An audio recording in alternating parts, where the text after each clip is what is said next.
Yes, good morning. We are live. Yay! Good morning, everybody. Yes, I know it's Wednesday. I know. And it's usually we do this on a Thursday, but tomorrow is Thanksgiving. And if for everyone in America. So, well, not for everyone because some people don't celebrate, but it's Thanksgiving and it's a big holiday in the States. So we decided that we would do the show a day early because Carolyn and Al celebrate Thanksgiving and they can't be with us. So it would just be me on my own. First of all, before we begin, excuse me, I would like to say good morning to my spirit guide Gregor, who as always is standing to my right side. I'd like to say hello to my darling little boy who's snuggled up in the middle of us on the sofa. You can't see him and I'm not going to wake him up. I'd like to say good morning to my far right. We have Carolyn. Carolyn, say good morning. Good morning, Carolyn. And of course to Al, last but by no means least, Al in Colorado. Say good morning, Al. Good morning, everyone. So Al, you've been traveling. I know you weren't with us last week. Where were you? What were you up to? I was actually in New York on Long Island. All right. And doing some really exciting events and networking and exciting possibilities for me moving forward. So good. So it was a business trip, really. A great trip. Combined with family visits. And yes, the whole family came in as well, so it was nice. I got to see nice. the new family over the weekend. Right, that's nice. Because that's where you used to live, right, before you moved to Colorado.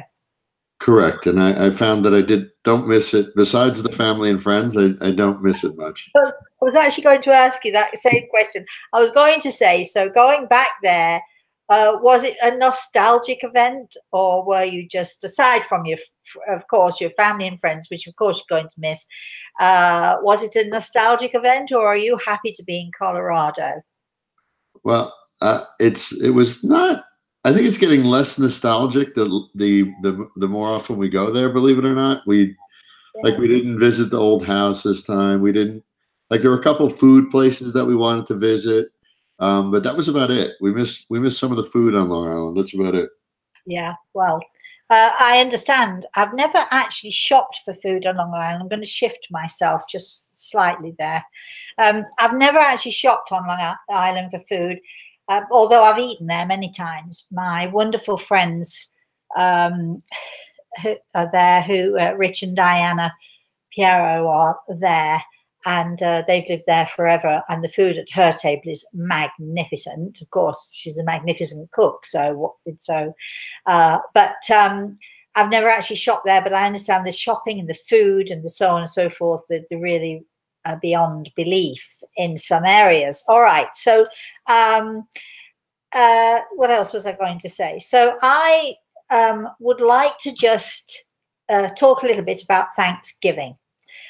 First of all, for the first time, I think since I've been in the States, I'm actually on my own this Thanksgiving. I'll usually do something or have friends and family, even though I don't really celebrate Thanksgiving, or friends invite me over. But this year I've had no invitations. Nobody wants me anymore.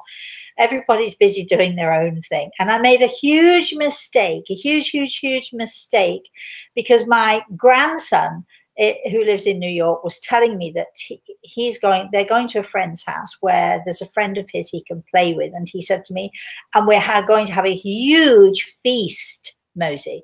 I thought, wow. So he said to me, so what are you doing? And without thinking at all, yes, I know, I should have thought, without thinking, I said, well, Mosey's going to be by herself on Thanksgiving. And he started to cry. Oh my gosh, my heart broke for him. He started to cry because he thought it was the worst thing in the world to be on his own, for Thanksgiving.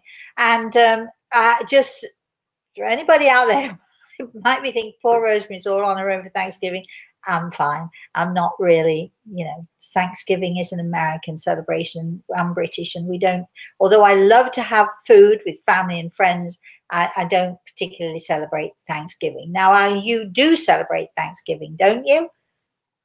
Excuse me. Al? I do. Sorry, I have you on mute because I have my dog squeaking a ball in the background. So Okay, then. yes, we do, and we actually one of the things we did this weekend was sort of do Thanksgiving before Thanksgiving because the Oh, old an early thanks. Like sometimes you do Christmas before Christmas. Yeah, I know yeah that. Yeah. exactly. So it was nice, and we'll have a sort of a smaller version here at the house. Our first Thanksgiving in the new house. So Oh, very nice, very nice. Who's doing the cooking? I will be doing most of the cooking probably, and Christine will do a lot of the baking. Right. Oh, right. See, cooking to me is baking and roasting. We in England, if you're a cook, that means you do everything. I love to cook means baking, but in America they separate it. You're either a cook or a baker. Is that right? Did I get that right? Something like that. Yeah, yeah. I think baking's more like the desserts, and cooking's Yeah, more. I remember when I first came here, and I was asked from time to time, do you like to cook? And I said, oh yeah, I love to cook. And then occasionally somebody would say, oh well, I bake, and I'm thinking, isn't that the same thing? But apparently it isn't. The same language, completely different meanings. Carolyn, what are you doing for Thanksgiving? I'm going over to my husband's family's house. So it's a big family affair. Yeah, everybody brings a little something. Oh, nice, nice. Very nice. Well, this time last year, my sister was here. It was her 70th birthday on Thanksgiving Day. So we had a birthday party and a Thanksgiving, and the house was jammed. We had so many people here, and of course, a fantastic meal. My friends from Burlington came, and Chris insisted, well, if I come for Thanksgiving, you have to cook a turkey. I'm not a big turkey fan personally, but I did cook turkey, but we had other food as well. And of course, 2 birthday cakes. This is me cooking. I'm not satisfied with just one, 2 birthday cakes. Talking of cooking, we actually sent the cookbook off to the publishing house yesterday, which means that it's complete, except for a few. When it comes back, we might have to do a little 1 or 2 edits, but the book is now complete. There are, how many photos are in the book? 60? There are 60 photos in the book, divided between food and family. So in this weird cookbook that I've created, especially for my daughter and hopefully in the future for my grandson, there are lots of family photos, lots of photos of Samantha and Reese and I throughout the cookbook. Plus there are photos of some delicious food. So we're excited about that. We're excited to see it takes about 5 or 6 working days. So by the end of next week, I should have it back in my hands. And if we're in luck, if it comes by next Thursday, if we're in luck, I'll be able to show you the front cover, which is fantastic. I love the front cover of this book.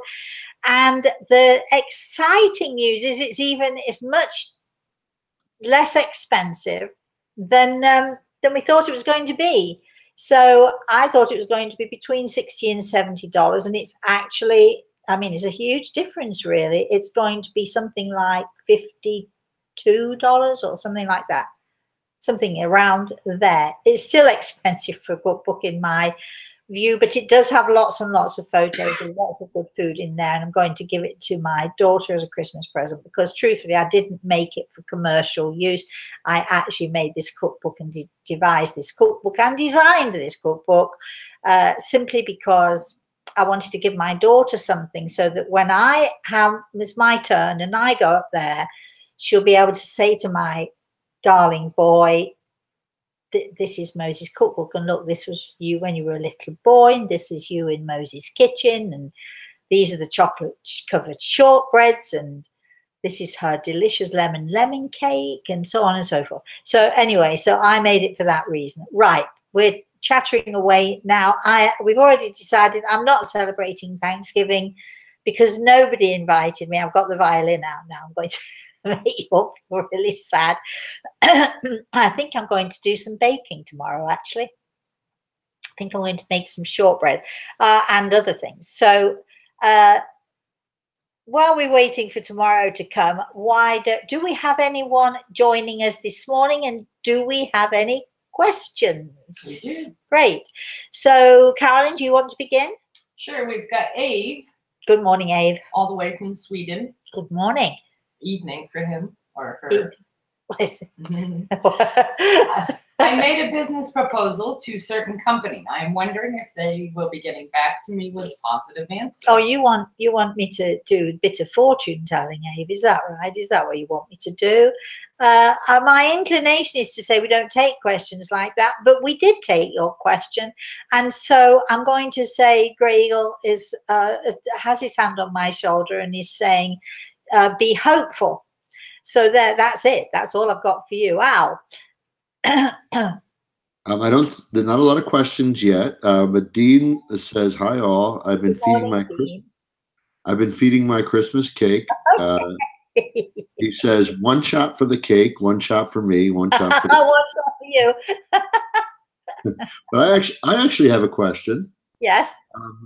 For Grey Eagle. Oh, I thought it was going to be about the Christmas cake. Can I just say, yeah. First of all, if Dean is taking one shot for the cake and one shot for him, I suggest every time you feed the cake, you need to put at least 1.5 fluid ounces of brandy or rum if you want rum, but I prefer brandy in the cake. I put 2 ounces every time I feed it. That's a big shot there, Dean. Just letting you know. Good for you. I'd put a little Coke in there and water it down a bit. Yes. Now let's have your question. I'm not sure how Dean is typing, if that's his formula. Maybe he did that another night, the one shot. Yeah. So my question is actually for Grey Eagle. What are his thoughts on Thanksgiving and the celebration of Thanksgiving and what it's kind of turned into, what it began as and what it's turned into? Oh, that's a tricky question now. I know. A tricky question. You ooh,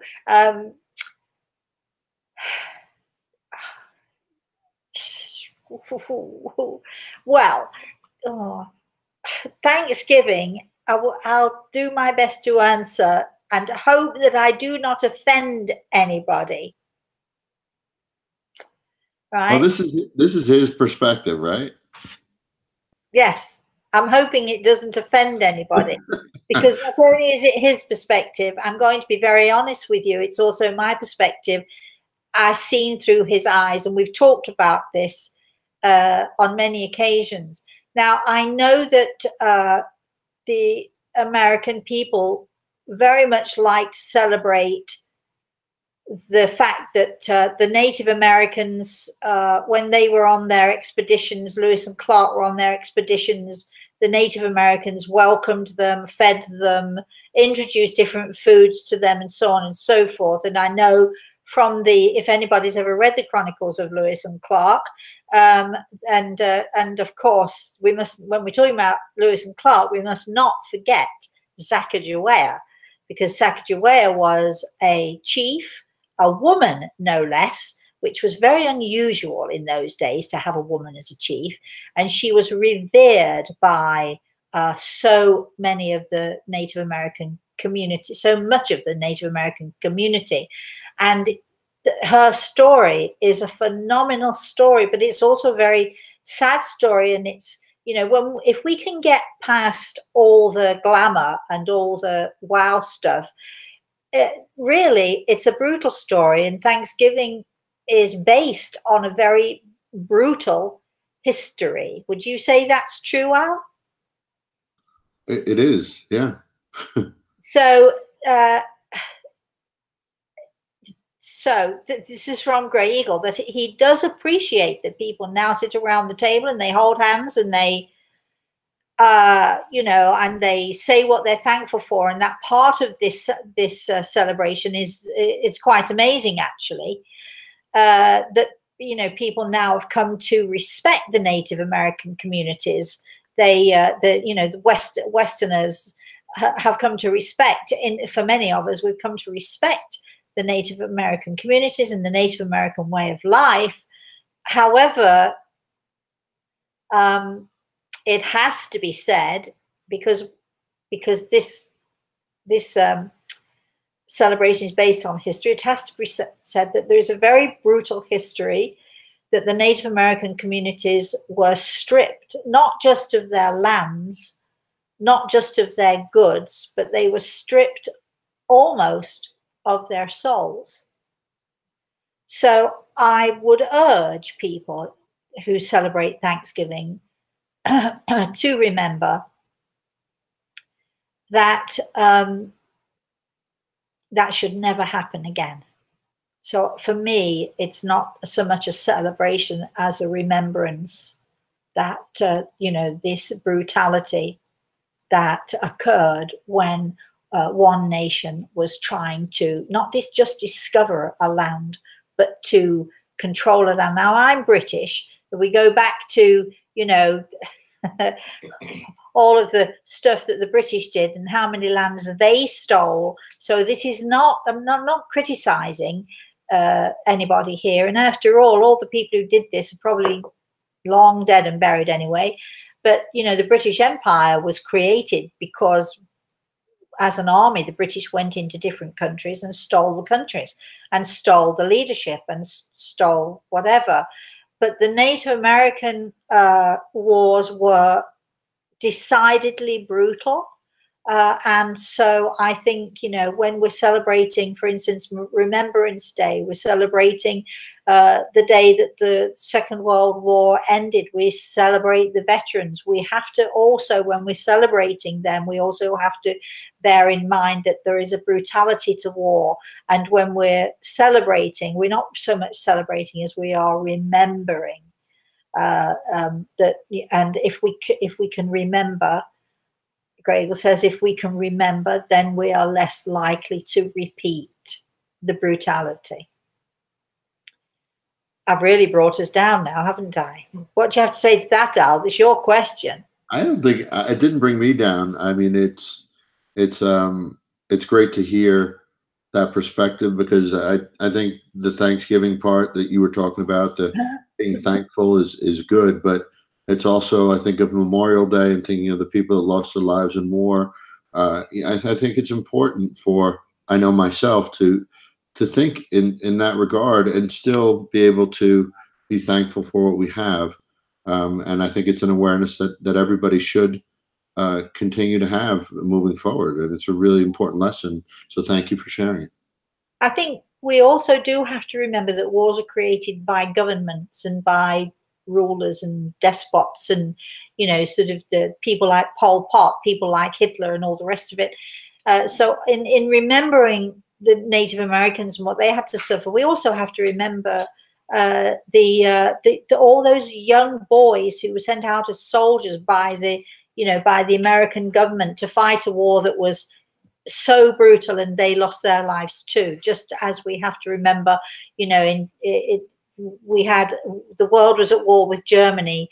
Those young German boys who were sent out there didn't have a say in it. So when I remember my daddy, always on November 11th, I always remember my dad was a professional soldier, but I do remember and spare a thought for the families of all those soldiers who on both sides of the war were suffered greatly.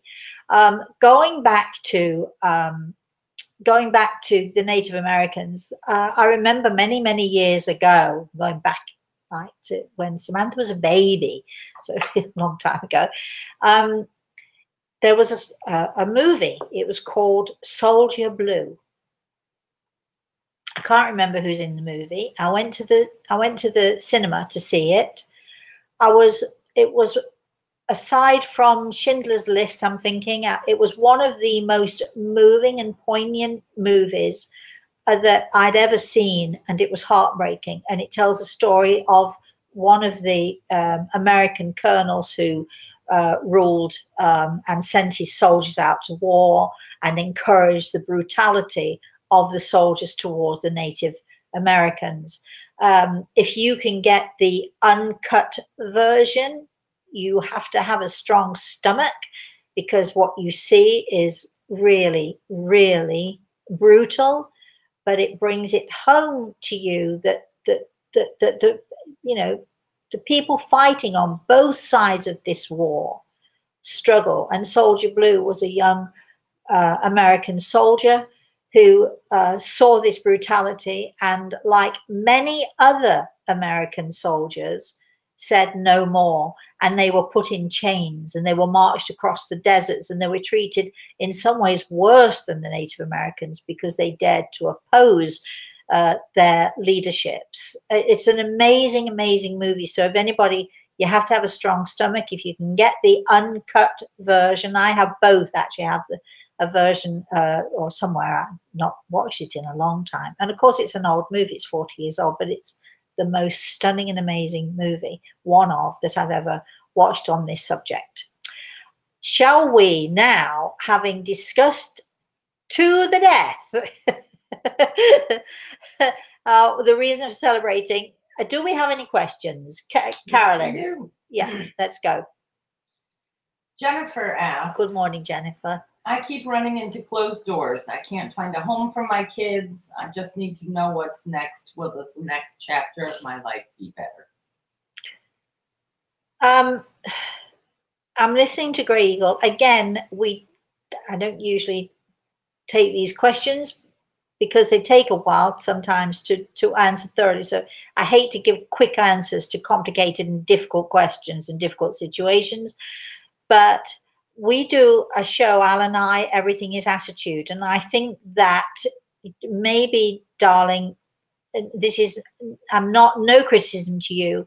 It is so hard when things are going wrong to have a positive attitude, and life can beat us down and beat us down and beat us down.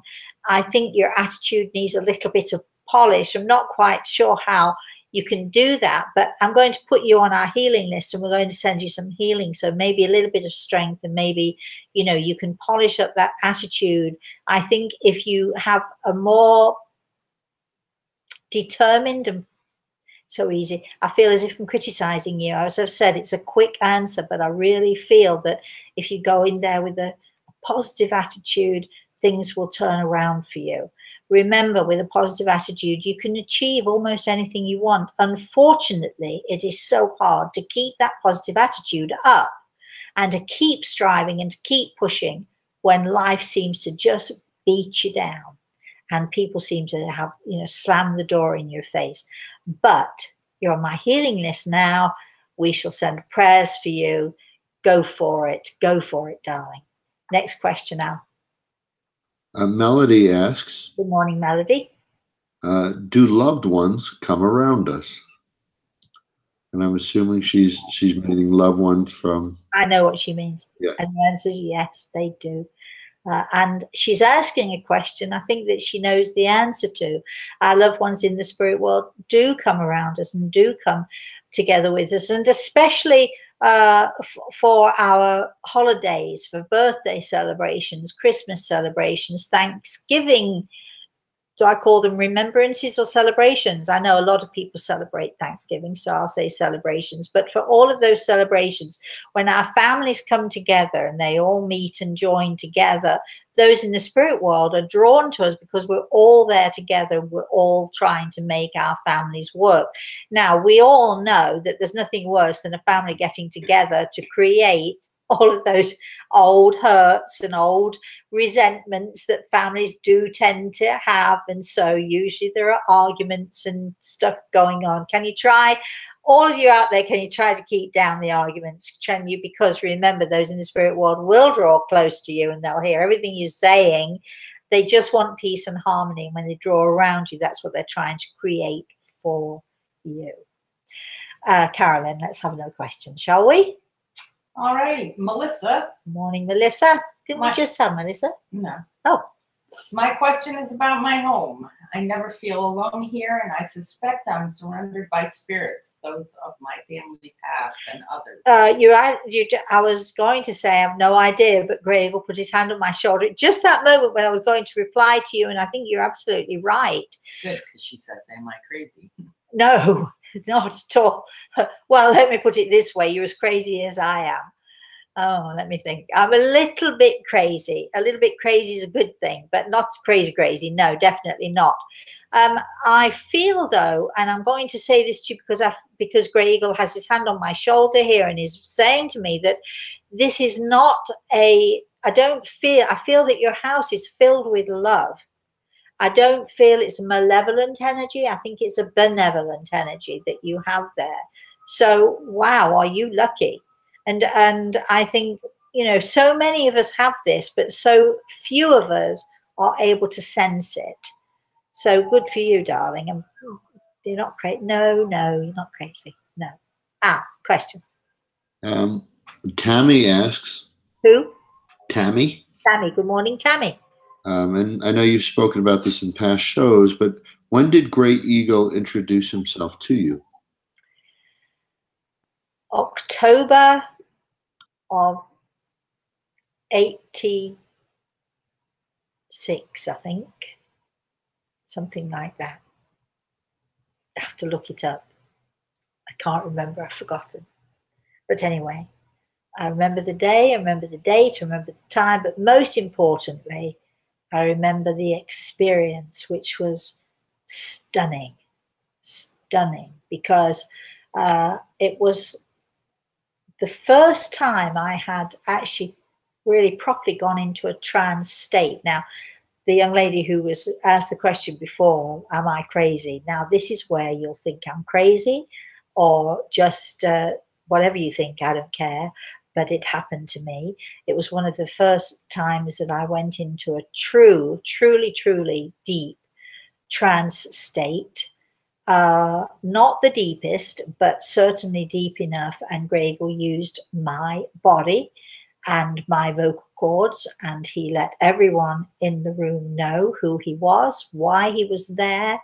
And I remember on that first occasion when he called me his little flower. I was young then, it was a long time ago. He called me his little flower. He still calls me his little flower. And he said to all of the people there in the room, that not too many, just a few of us, he said, my little flower needs water, she needs food, she needs nurturing, and I am here to see that she is nurtured. And he has nurtured me all of these years, for which I am forever grateful. Who was it? Carolyn. Either. Go got for a it, comment Carolyn. from Starshine. Good morning, Starshine. She hasn't had a cigarette in 6 weeks. Oh, good girl. Yeah. Good for her. My little bright star shining brightly. Carolyn, how are you doing talking of that? 6.5 months. 6.5 months, Carolyn has not had a cigarette. We hope that Thanksgiving is not going to see a downward slide. No. You see, there you are, Starshine. You've got Carolyn as your, She already said your inspiration. It can be done. Good for you, darling. That's a tough thing to do. So good for you. Good. Al, the question or a comment. I don't mind which. Tammy said, wow, thank you. She's the one just asked about when you met Grey Eagle. If you want to know more, any of you out there, if you read The Eagle and the Rose, bookstores still carry it after 22 years. 24 years. Gosh, 20 after 24, 96, something like that. Whatever it is, 20-something years. Bookstores still carry it. It is now called a classic. But if you can't get it, just email us, Rosemary at Rosemary Altea, and ask for a copy. And how much are they? I am not sure. Anyway, reasonable. Very cheap. We're not giving them away, but they're not that expensive either. But if you want one, email us, Rosemary at rosemaryalte.com, and we'll tell you how to get one. Sorry, Al. Boatworks Marine, who's Melissa, just looking. What? She asked. Melissa is asking, does Grey Eagle? She's the one that was surrounded by spirits. Asked if she was crazy. Does Grey Eagle know how many spirits are here? No, I'm not going there with that. I think my advice to you is if you have the book and you've read it before, read it again. If you don't have The Eagle and the Rose, then if anyone out there thinks that if they're seeing things or hearing things or what have you, that they're crazy, The Eagle and the Rose is definitely a book for you, because it talks about how I thought that I was crazy. It tells my story and my beginnings, so I think it will be really helpful to you. Speaking of crazy, this ice cube just jumped out of your glass and onto the table. Sorry, what? Really? Yes. Look at that. There's the ice cube, and I'll show. Really? Yes. I heard something plop, and there it is. The ice cube flew out and landed on the table. Oh, well, strange things do happen in this house, as Carolyn will attest to, won't Yes, you? Do yes. strange things happen here, Carolyn? A couple weeks ago, Cachorro was totally looking at something that I could not see, and he was deeply looking at it. I had a dog years ago. His name was Karma.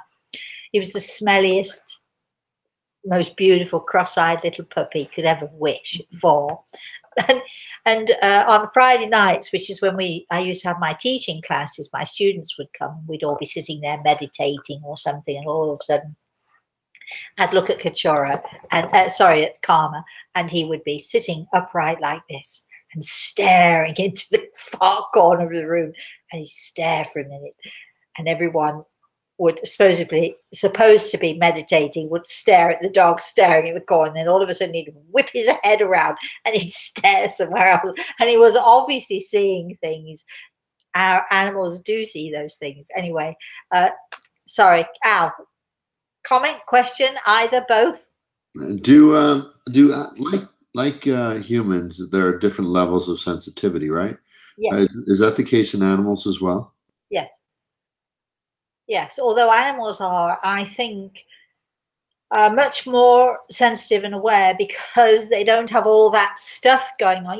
They don't have to think about earning money for food, for instance. They don't have a job to go to. They're not rearing children.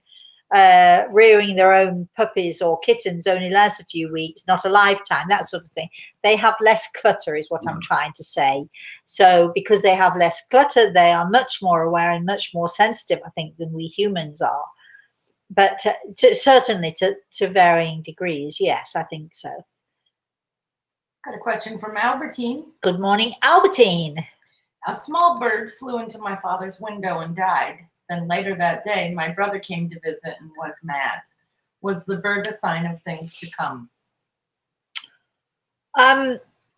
Yes, I always, there's an old wives' tale that, if you come across a dead bird, it portends a death.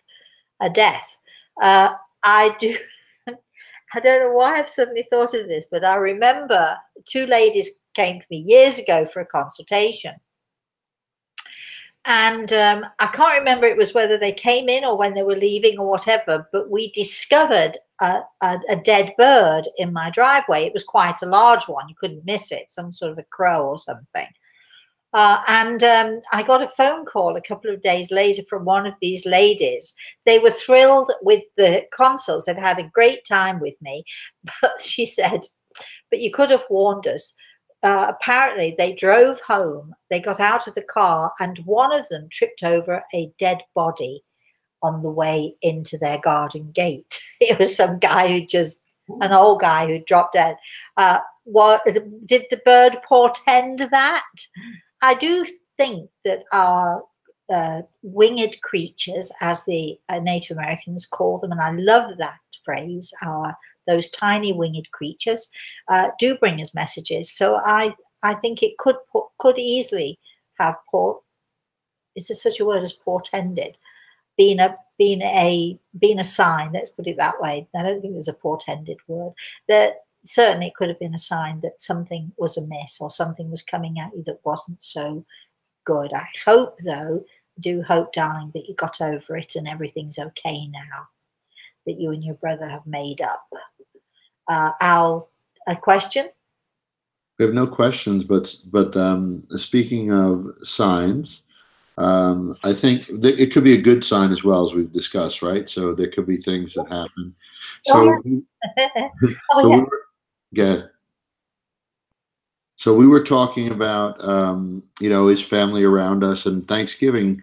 I mentioned before, we had my whole family here this past weekend, and of course, most know that my father passed away almost 2 years now, and we had multiple meals in my mother's dining room, and throughout the whole weekend, there was one spider that just kept walking around this bright white ceiling.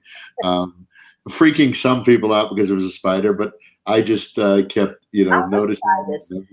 What's that? I love spiders. I love spiders too, but it was a cool sign.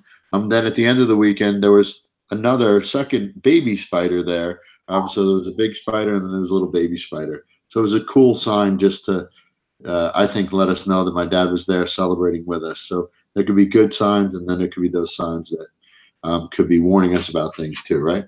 Yeah.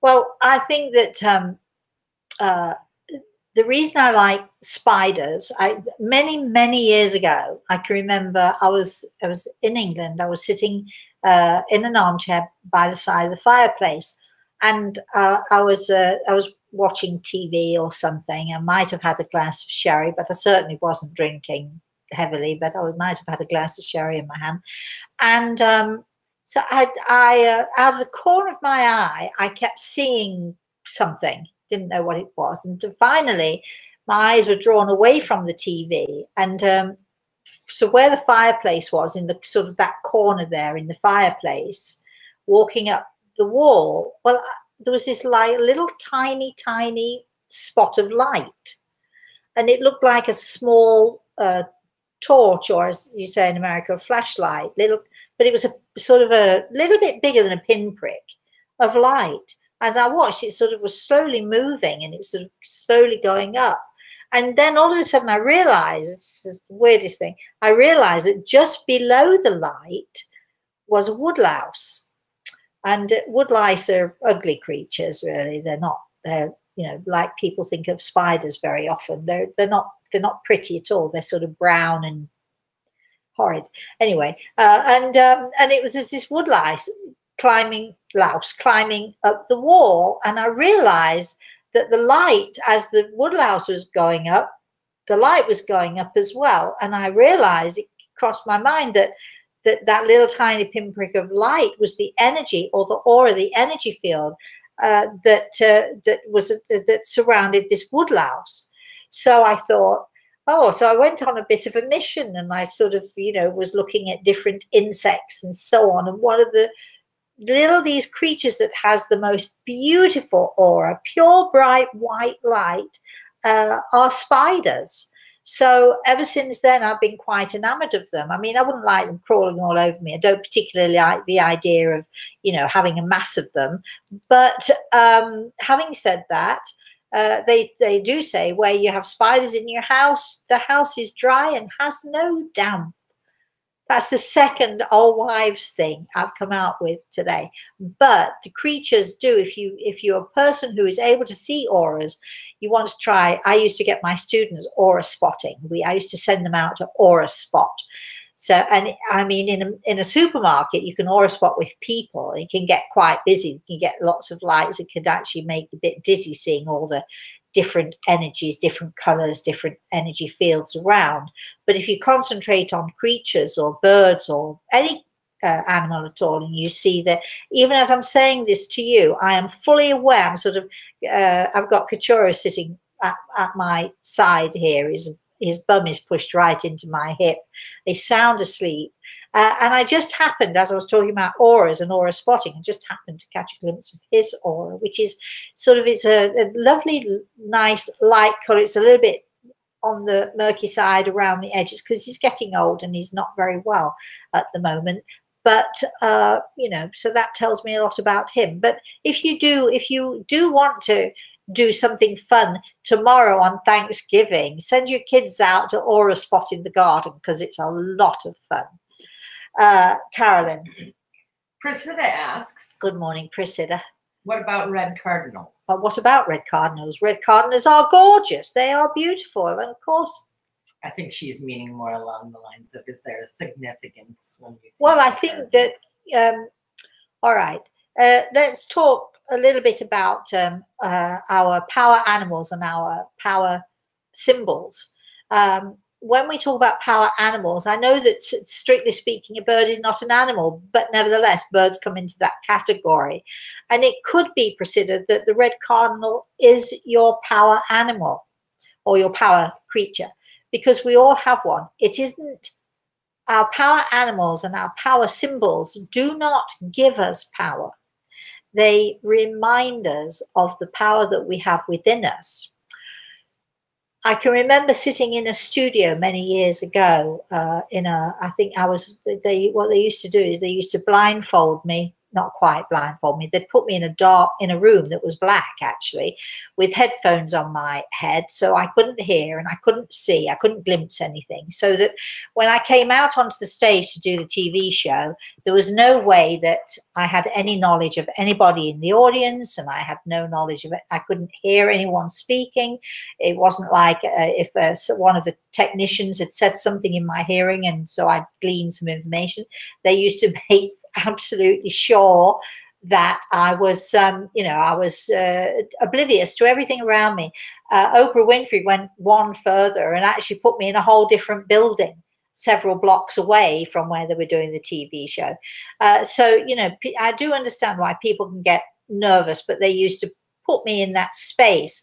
And rather than being upset about it or indignant about it, it was a good space for me, because in those moments prior to the TV shows, I would use that time to search for grey eagle. Eagles are my power animal.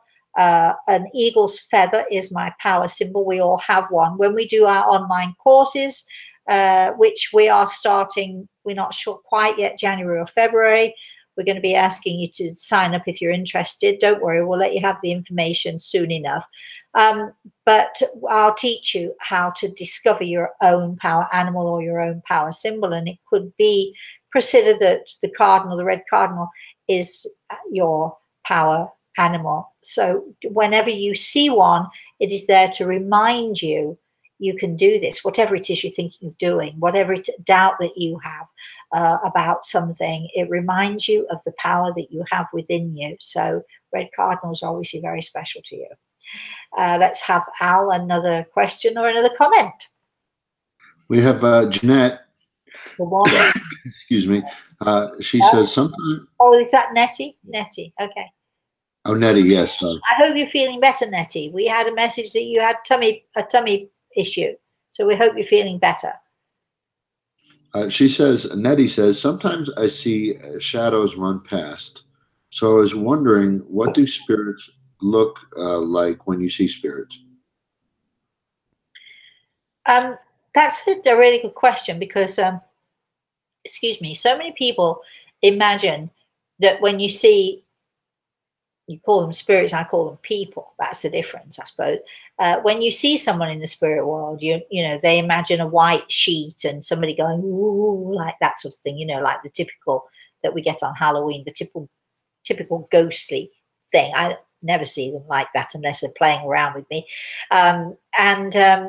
It depends on your vision. It depends on how sensitive you are, how much you are able to see. I'm saying it depends on each person's individual strengths and sensitivity. So when some people see someone in the spirit world, it might be just as a shadow or something that flits in the corner of your eye there. Some people see a light. When you see a light, what you're seeing the aura. Some people see white, or just something this is where the ghostly thing with the sheet comes in.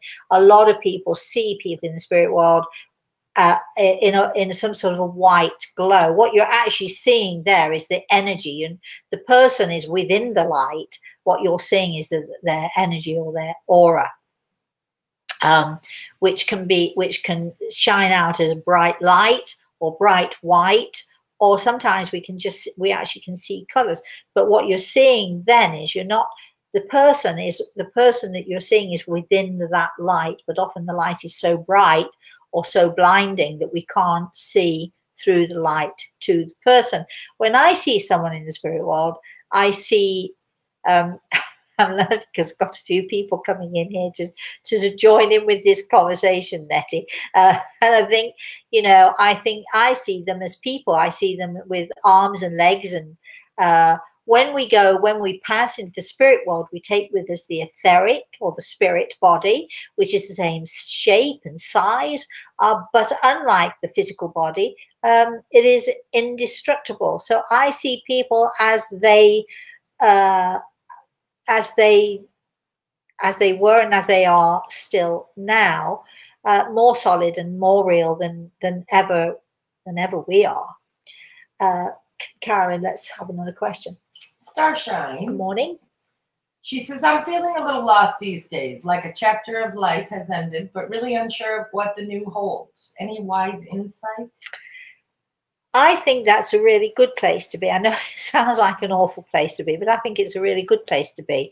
It's sort of like, getting rid of the old, slowly getting rid of the old. That means not just in a physical sense. It means, in a sense of getting rid of the old thoughts and feelings in your mind, in your heart, getting rid of old ideas. So getting rid of the old before you can begin the new.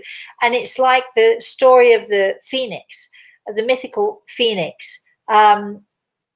It's this beautiful, beautiful bird rises up out of the ashes and becomes everything it is possible for it to be, brilliant and beautiful and bright colors. Sometimes everything as we know it has to go before we can begin anew. So I think this is maybe a prelude, darling, to you having an opportunity here to rise from the ashes of your past and to become anything you want to be.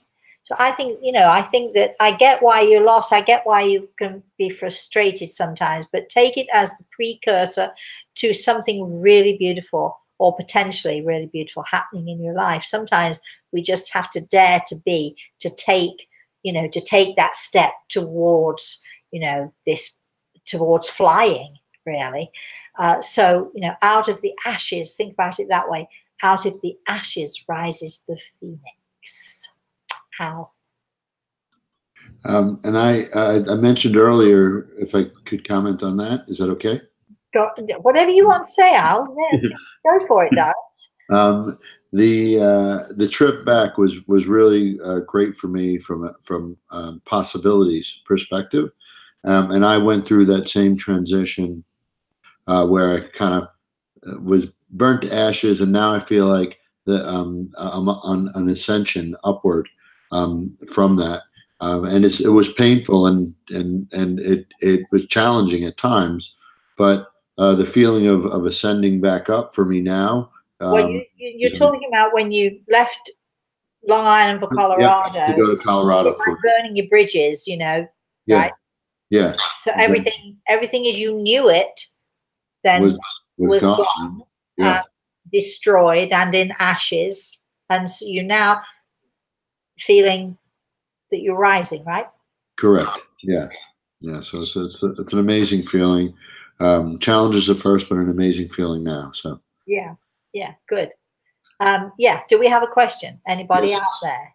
Yeah. So Teresa. Good morning, Teresa. Says last week we had about 20 wild turkeys in the yard.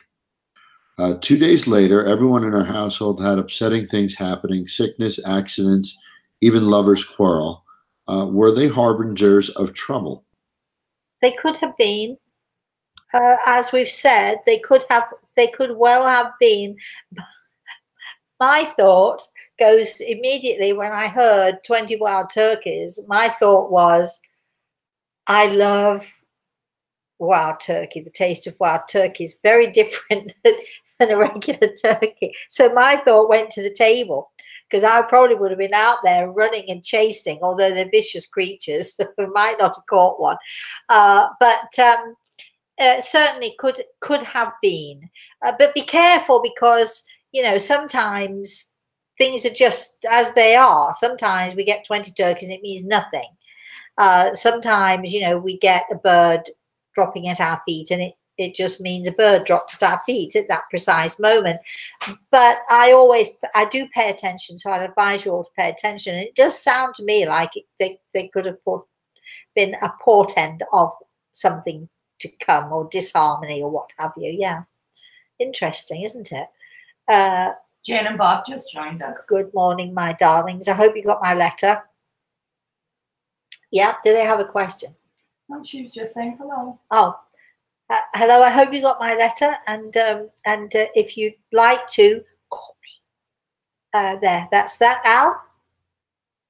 We have a comment from Starshine. She says exactly, leaving the past behind, and she likes your answer, and it feels right. And Sharon asks a question. Does it take a while for someone who has gone into the next realm to get strong enough to see them more than just a glow? It's not about them becoming stronger. Did I understand that question correctly? It's not about them becoming stronger, Sharon. It's about us and our ability. Very often we have people in the spirit world who are standing right in front of us, but because we're not looking, or we're not, or we're distracted, we're on that confounded computer that we all use, our senses, our sensitivities, our focus, our concentration is certainly not on anything that is going on around us. It's our focus is on that, working on the computer. You should have seen Carolyn and I the last few weeks focusing on the cookbook, and on it's because I was determined to get it out, and it looks as if we've succeeded. But when your focus is so honed on to something that's going on, or you're fighting with someone, or you're whatever, you don't have to be fighting, but if your focus is not where it should be, which is take out the earphones, take out those earplugs that you wear when you're walking along the street. I mean, I see this now all the time, and it makes me really sad. People can't go anywhere without earplugs in their ears, listening to music. How about taking the earplugs out and looking around at the world that you live in? Listen to the sounds that are there. Listen to the voices that are maybe trying to call to you. Pay attention to those tiny winged creatures who are maybe trying to tell you things. I mean, our world is so full of this technology that we've become, it's habitual behavior. I have to tell you the amount of times I come out of the house and forget my cell phone. And the only reason I carry it around with me, quite frankly, is if Samantha needs me for any reason, if my daughter needs me for any reason. But the amount of times I forget it makes me grateful that I'm not reliant on it. Now, having said that, you're all watching me through this TV screen. So maybe you should switch it off. But no, I'm kidding. What I'm saying is that so many of us do not like to spend 1 minute of quiet times with our own self and our own soul, never mind spending time with our loved ones in the spirit world. And the less we use that ability, the less we will have it. If you don't use it, you lose it, so to say. But I would urge everybody out there, think twice, think 3 times, think 10 times before you put those earphones in, before you put your TV on and watch mindless things. And they are mindless because our mind just vacates, and we're not paying attention to what we should be paying attention to. And the less we pay attention to our world around us and to the spirit world, to all of those things that are out there in the universe, there's many, many things that are out there in the universe, the less attention we pay to that, the less we will be able to see and sense, until hopefully, it won't happen. But we're on our way to losing any little bit of sensitivity we have and any connection to our own soul. So, please, you don't have to go to church once a week or twice a week, or whatever it is, to talk to your soul, to listen to the heartbeat of your soul. You just have to sit on your own sofa and not have anything around you going on, and just be with yourself, get to know yourself. Al, is there a question there? Yeah, we have. Either or. We're close to time. Just to let you know that first. We have Vid Hyun Mala from India. Good morning, Vidhyun Mala. Vidjun. Yeah, so it I looks can't like say the whole thing. I'm going to call you Vinny. this. Hi. It could be the longest name I've seen. The last name I'll call you Viddy. is even longer. So this person asks if sage is cleansing, but also keeps seeing 1111 on their phone, almost if they were asked to look. Yeah, it's actually strangely, a lot of people see 1111. I don't know anything about numbers. I'm not sure about that, but certainly I can answer the question about sage. The Native Americans used sage, believed that sage was very, very cleansing. I always like to have a big pot of sage in my garden, in a pot in my.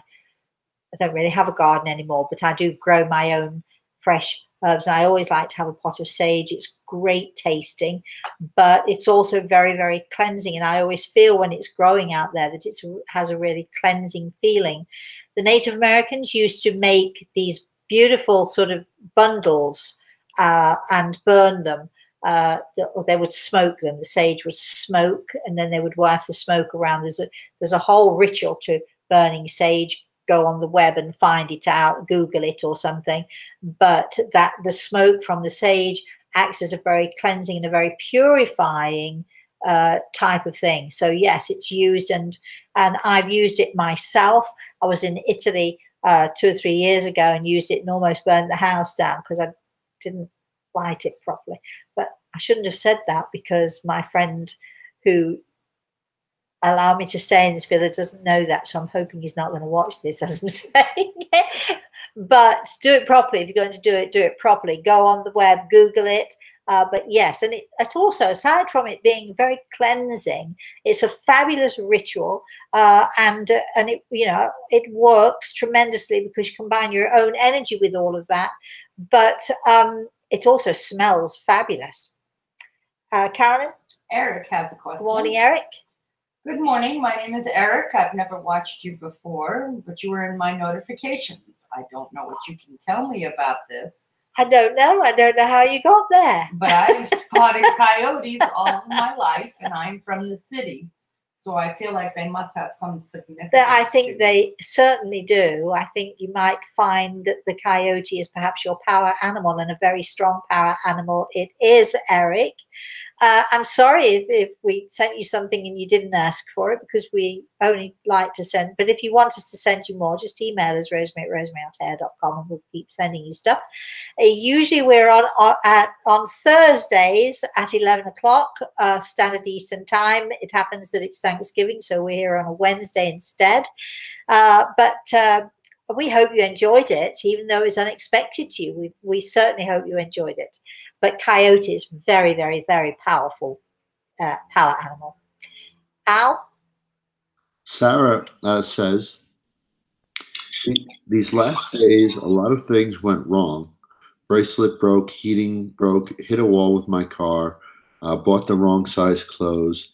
Is it coincidence, or what is the universe telling me?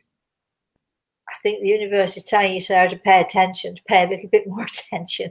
Maybe your focus is you're losing your focus here on some things, and I don't believe in coincidence. Actually, I don't believe there is such a thing. So I think you need to be paying a little bit more attention. Perhaps you should sit down and ask yourself why your life is a little bit out of focus right now.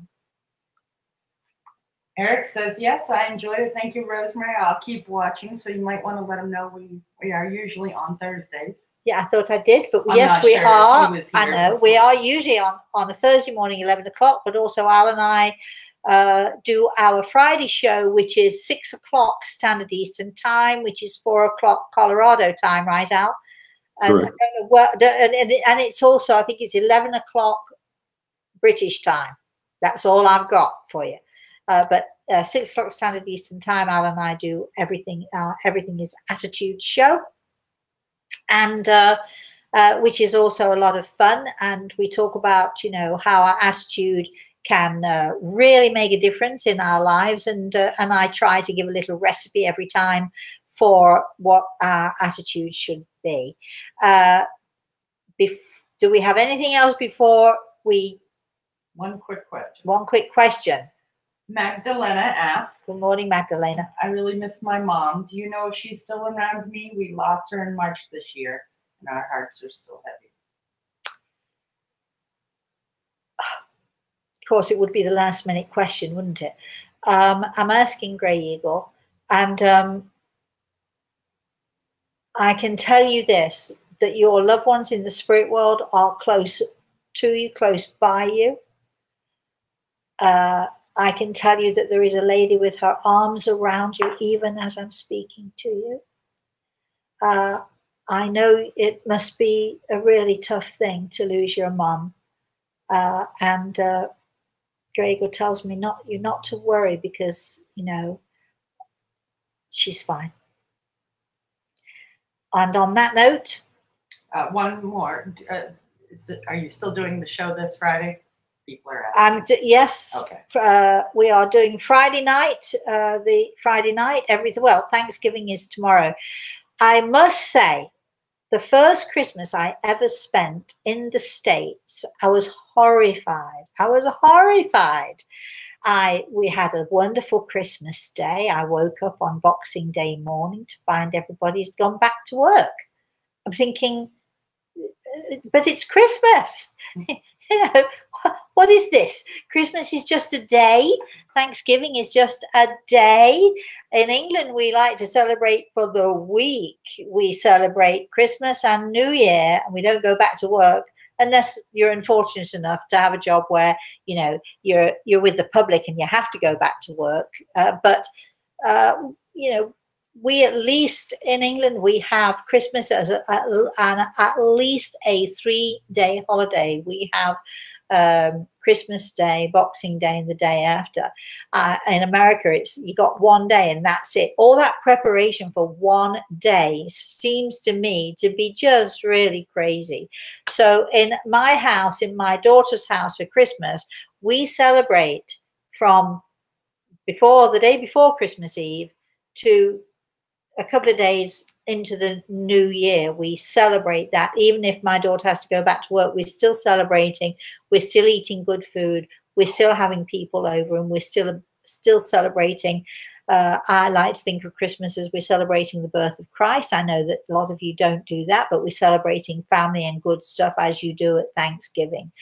I would suggest, even though we are here on Friday night and we're going to be celebrating Thanksgiving on Friday night, I would suggest all of you out there who think Thanksgiving is just one day, can you just spread it out a bit, take it into the weekend at least, and have all those wonderful leftovers and still have family around you and enjoy what you have, going on there.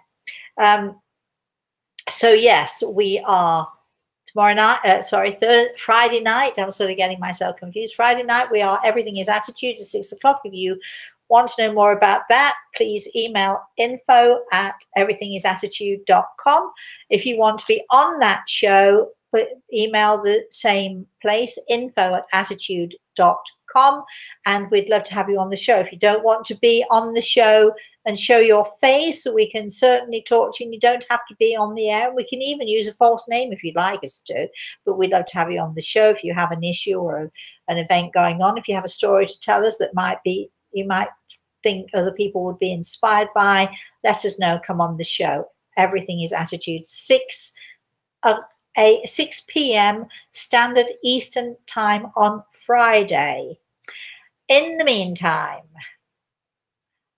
we're done, I think. Nothing else around there. We're done. In the meantime, until I see you on Friday or next week, whichever it is that you're going to be watching us, I'm going to say, please, for all of you who are celebrating Thanksgiving, please it is a remembrance. It's a remembrance of all the tragedies, and it's a remembrance of how people come out of it, and it's a remembrance of how people can strive through adversity to become stronger and better as a nation, stronger and better as individuals. And for all of those who were lost, veterans, my grandson says, for all of those veterans who were lost, we're remembering you too. And we're remembering that even though you are not with us all, you are in our hearts, whether you are in another country fighting an awful war, or whether you are in the spirit world, our hearts are with you. We think of you on these special, special days. In the meantime, until I see you all again, please, please, please, will you all have a very, very, and yes, there's another very blessed day. I'm going to find that little arrow now and get rid of you all, or you'll get rid of me. Hold on here. Yes, you can see it. There it is. Please have a very, very, very blessed Thanksgiving. Have a very blessed weekend. Have a very blessed day.